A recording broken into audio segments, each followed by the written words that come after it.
జగన్మోహన్ రెడ్డి గారి సర్కారు లడ్డూలలో కల్తీ నెయ్యి వాడితే కూటమి సర్కారు అదే లడ్డూలలో మత రాజకీయాలు కలుపుతుంది. ఇద్దరికి ఏమిటి తేడా? ఇంకో పక్కేమో బీజేపీకి చెందిన కేంద్ర మంత్రులే ఈ లడ్డూల వ్యవహారం మీద మాట్లాడుతూ ఇది హిందూ మతం అంతం చేయడానికి కుట్ర అని మాట్లాడుతున్నారు. ఇది హిందూ మతంపై దాడి అని మాట్లాడుతున్నారు. ఇక్కడ మన పవన్ కళ్యాణ్ గారేమో క్రిస్టియన్లు, ముస్లింలు చర్చుల మీద, మసీదుల మీద ఇదే జరిగితే వాళ్ళు ఊరుకుంటారా? మేము ఎందుకు సహించాలి అన్నట్లు మాట్లాడుతున్నారు.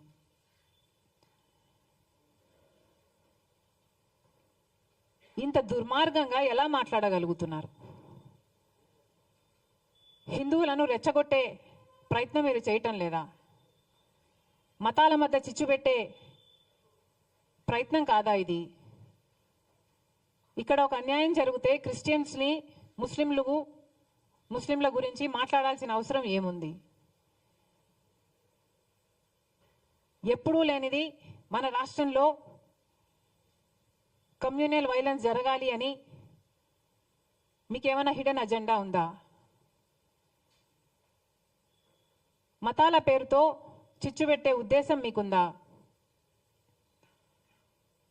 ఒక మతాన్ని అవమానించాలి, ఇంకో మతాన్ని రెచ్చగొట్టాలి. ఇదే బీజేపీ చేసిన రాజకీయం. అదే బీజేపీ డైరెక్షన్లో పవన్ కళ్యాణ్ గారు, కూటమి సర్కారు కూడా వాళ్ళ చెప్పు చేతల్లోనే వాళ్ళు చెప్పినట్టే చేస్తున్నారనడానికి ఇంతకంటే రుజువు కావాలనా?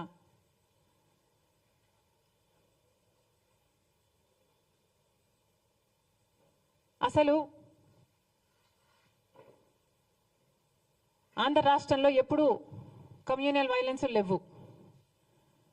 అలాంటిది మీ పొలిటికల్ మైలేజ్ కోసం, పొలిటికల్గా మీరు లబ్ధి పొందడం కోసం ఇది కావాలనే రెచ్చగొట్టే వ్యాఖ్యలు చేస్తున్నారా అని అనిపిస్తుంది. ఇది భావ్యం కాదు. రెస్పాన్సిబుల్ పొజిషన్స్లో ఉన్న వాళ్ళు రెస్పాన్సిబుల్గా మాట్లాడాల్సిన అవసరం కూడా ఉంది. అసలు కేంద్ర మంత్రులుగా ఉన్నవారు కూడా ఇంత నిర్లక్ష్యంగా మాట్లాడుతున్నారు. అసలు మోడీ గారిని అడుగుతున్నాం, మోడీ గారు మీరు గత నవంబర్లో అనుకుంటా వారు మొన్న ఎప్పుడో తిరుపతికి రావడం జరిగింది. తిరుమలలో మోడీ గారు దర్శనం చేసుకున్న తర్వాత 140 కోట్ల మంది భారతీయులకు మంచి జరగాలని ప్రార్థన చేసుకున్నానని చెప్పటం జరిగింది. అయ్యా మోడీ గారు, మరి అదే తిరుమలలో 140 కోట్ల మంది సెంటిమెంట్లు దెబ్బతినే విధంగా ఒక కాంట్రవర్సీ బయటకు వస్తే మరి మోడీ గారు ఏం చేస్తున్నారు? నేషనల్ డైరీ డెవలప్మెంట్ బోర్డు కేంద్ర సంస్థ. ఆ బోర్డు ఇచ్చిన రిపోర్టు ప్రకారమే చనిపోయిన జంతువుల కొవ్వు ప్రసాదంలో కలిపారు అని వాళ్ళు ఇచ్చిన రిపోర్టే చెప్తుంటే మరి మోడీ గారు కనీసం స్పందన కూడా ఎందుకు లేదు? మీరు చెప్పినట్టే 140 కోట్ల మంది భారతీయులకు సంబంధించిన అంశం. మరి అలాంటప్పుడు కనీసం ఒక సిబిఐ ఎంక్వైరీ వేయాలని మోడీ గారికి ఎందుకు తోచలేదు? 2 నెలల కిందనే నేషనల్ డైరీ డెవలప్మెంట్ బోర్డు చేతుల్లో ఒక రిపోర్ట్ వస్తే 2 నెలలుగా ఏమీ చేయలేదు. ఒక సిబిఐ ఎంక్వైరీ వేయడానికి మోడీ గారికి ఎంతసేపు పడుతుంది? మరి ఎందుకు చేయలేదు? నిజంగానే హిందూ మతం మీద కుట్రే జరుగుతుంటే మరి సిబిఐ దర్యాప్తులో అది తేలేది కదా? మరి సిబిఐ దర్యాప్తులో హిందూ మతం మీద కుట్ర జరిగితే అది దేశద్రోహం కదా?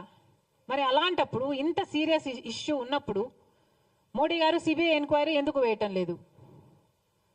చంద్రబాబు గారు కూడా సమాధానం చెప్పాలి. 2 నెలలుగా మీకు తెలుసు, 2 నెలలుగా ఆ రిపోర్టు మీ చేతిలో పెట్టుకొని ఏం చేస్తున్నారు? మీ 100 రోజులు పూర్తి చేసుకున్న సందర్భంలో మీరు అది బయట పెట్టారు అంటే ఏమనుకోవాలి? మీరు సూపర్ 6 అమలు చేయలేదు కాబట్టి ప్రజల దృష్టిని మళ్లించడానికే ఒక హిడెన్ అజెండాతో ఇది ఆ రోజు బయట పెట్టారని స్పష్టంగా అర్థమైపోవటం లేదా? చంద్రబాబు గారు సమాధానం చెప్పాలి. 2 నెలల కిందే మీకు తెలిస్తే మరి ప్రజలకు ఎందుకు చెప్పలేదు? ఎందుకు సిట్టు అప్పుడే ఎందుకు వేయలేదు?